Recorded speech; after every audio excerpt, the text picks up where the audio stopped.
সন্দেশখালীর বেতাজ বাদশাহ শেখ শাহজাহানের আর এক কীর্তি ফাঁস করলেন গ্রামেরই এক বাসিন্দা সনত মণ্ডল। সনত মণ্ডলের দাবি, বাসন্তী হাইওয়ের ধারে শেখ শাহজাহানের কয়েক একর বিলাসবহুল বাংলো বাড়ি রয়েছে, বাগান বাড়ি রয়েছে। সেই বাগান বাড়ির ভিতরেই সনত মণ্ডলদের একটি বাস্তু ভিটে ছিল।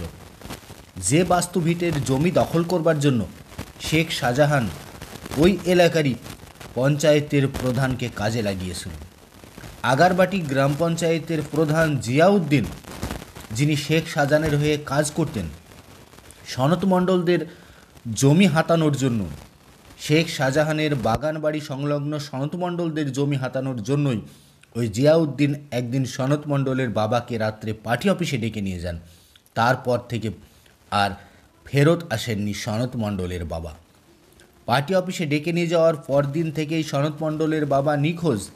কয়েকদিন পরে জানতে পারা যায় যে সনত মণ্ডলের বাবা পথ দুর্ঘটনায় মারা গিয়েছে। এরপরে এই ঘটনার পূর্ণাঙ্গ তদন্ত চেয়ে এলাকার পুলিশ প্রশাসনের দ্বারস্থ হতে গেলেও ফিরে আসতে হয়।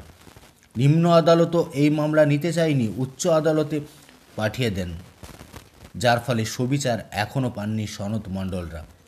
শেখ শাহজাহান সম্পর্কে সনত মণ্ডল বিস্ফোরক স্বীকারোক্তি দিলেন যে শেখ শাহজাহান এলাকায় জমি মাফিয়া, জমি জিরেতের খিদে ছিল ব্যাপক। শেখ শাহজাহান যেখানে একবার চোখ বোলাতেন সেটা তার চাই।